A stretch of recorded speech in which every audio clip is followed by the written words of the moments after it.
Hey there guys, aarava here and welcome back to my Let's Talk F1 2015 series, and today we're going to be doing the Hungarian Grand Prix. So this is part of a year-long series where I'm doing aerodynamic analysis on the F1 cars over the Friday practice, reading up on what the new aero updates are, seeing why they've done it, or what kind of performance gains they're going to try and make, and I'll try and relay that information to you guys. So usually I do these videos on the Friday, but I decided to do this on the Saturday so we're not to talk about qualifying. So we'll talk about the qualifying at the same time as we do the kind of aerodynamic update parts. So we're here for Mercedes. Now, change on the front end was the nose slightly for the Austrian test they did, the in-season test they did at Austria. The nose kind of changed a little bit of profile, so now it's a lot, they changed the kind of curvature of the nose on the front end, and the major change for Hungary is also being the monkey seat, which Mercedes haven't really ran actually a monkey seat for most of the season, but it looks like they've rocked up to Hungary with a Williams-style sort of monkey seat, as the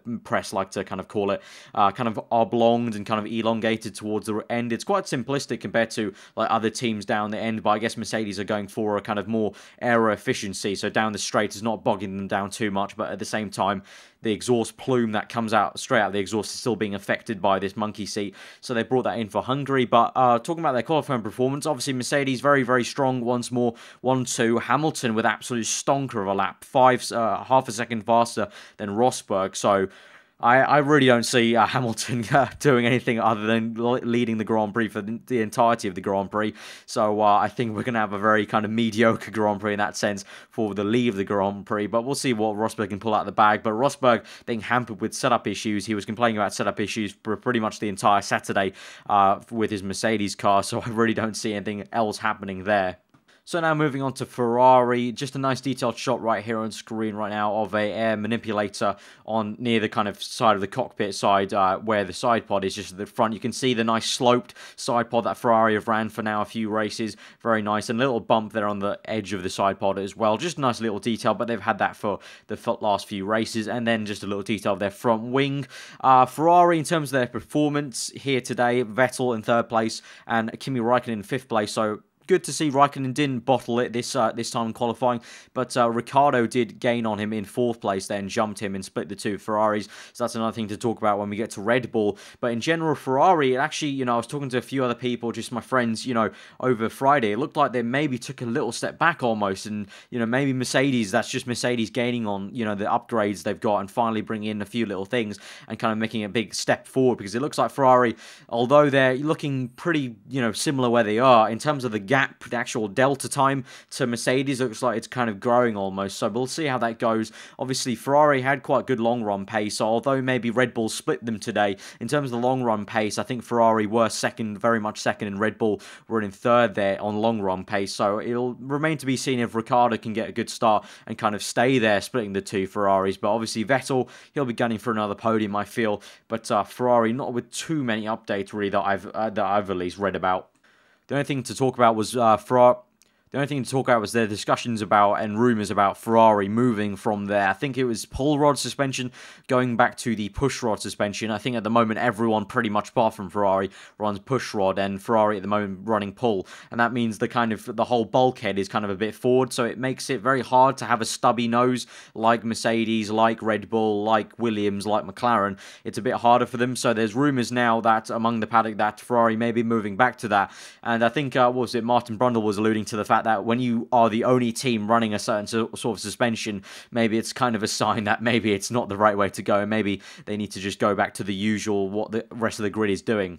But now we move on to McLaren. McLaren with a bit of an update on their mirrors. They've got a kind of new little vein coming off the kind of underneath the mirror, sort of. You can see that extra sort of turning vein. So you've got 3 there on the side pod, turning veins there, vortex manipulators there on the side pod, but they've got an extra one now, sort of like Mercedes kind of run next to their cockpit, but this one's kind of coming from the mirror, and then the mirror is sort of, I think they've extended upwards, so McLaren just a little update there. And then on their front wing, they've sort of carved out a little bit of their front wing kind of winglets. They've kind of chipped into it to get even more efficiency out of it. Just kind of, you can see the difference between the kind of naked carbon fiber and the kind of smooth carbon fiber, so trying to go for something there. But apart from that, McLaren, very dismal day once more for them. Jenson Button out in Q1 and Fernando Alonso stopping in Q2, having to push his car back. the woes continue, and we were hearing that maybe Honda were going to let McLaren have full ERS deployment, but unfortunately, it looks like Jenson Button ran out of ERS deployment on his last lap, so he couldn't make it into Q2.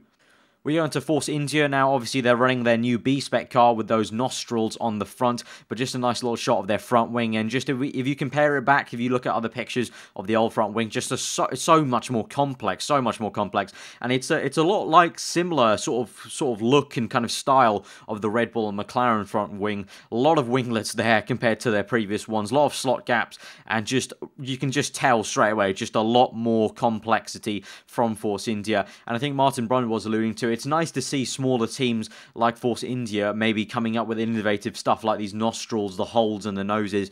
Force India, in terms of their performance today, not amazing, but it is a step up. You know, Hulkenberg 11th place there on the grid, Sergio Perez in 13th, and he's hoping the pace can be a little bit better, and they definitely are ahead of McLaren. There were a few times at the beginning of this season where it looked like maybe they were slipping behind McLaren a little bit sometimes if they made mistakes, but it looks like they've thoroughly got ahead, and they're now battling with Toro Rosso, which seem to be well ahead of Force India, at least in qualifying, usually. Moving on to Red Bull. Now, Red Bull really stepped out their game here in Hungary, but I wouldn't say it's because they've already done anything. I think it's just the nature of the circuit. Obviously, Hungary, a very downforce-heavy circuit. Red Bull's known for producing a lot of downforce. Obviously, you don't need as much power at Hungary because Sector 1's all about the straights, but then Sector 2 and 3, where most of the time is gained and lost, is all corners. So for that, Red Bull are positive. Ricciardo up in 4th place, Kvyat down in 7th. So Ricciardo's done really well done to him to get 4th place to split the two Ferraris. A little update on the Red Bull. Looks like they've, I think they changed it for the last race as well in Silverstone. They've now gone on their front wing. I've circled it in red. They've gone from, instead of having a kind of winglet coming up from the kind of floor of the front wing upwards like Ferrari have, if you go back to that picture, they've kind of gone for one that comes off the cascades on the left-hand side, so it kind of branches out much like Force India and McLaren have done instead of coming out before. I think they had this initially, and then at the beginning of the season, then they went to the kind of streak coming up from the floor, and now they've gone back to this little part where it comes off the cascade on the left. But just a little note there for Red Bull.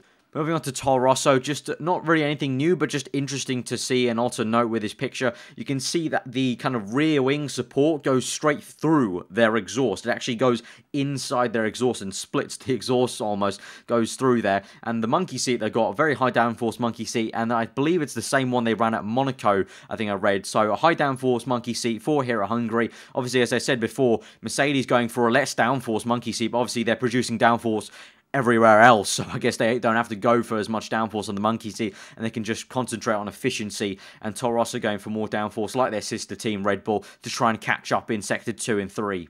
And then finally, Williams with the most interesting update. I think Williams are introducing a new front wing, and apparently they weren't going to introduce it, but at the last minute they thought, we'll go ahead and introduce it. So you can see on the top there is that old front wing, on the bottom is the new front wing. So you can see that on the top it says spare. So they've only got one set of this new wing. So if they do crash, they're sort of kind of screwed. They have to go to their old front wing. But just in general, it's sort of harking to a Mercedes sort of style, especially towards the end plate. They've gone for a more kind of arched kind of front wing. They've kind of extended a little bit on the side. If we go to a more zoomed in shot now, you can see on the left hand side, you can see the arches curving in, and then the part where it straightens up, they've sort of extended that, and they've gone for the Mercedes style, trying to clean up the air as it goes through to the left and goes towards that tyre. So hopefully that's going to work well for them. But in qualifying, Bottas in 6th place, Massa 8th, so you can say maybe it didn't work for them here at this high downforce circuit, trying to go for cleaning up the airflow,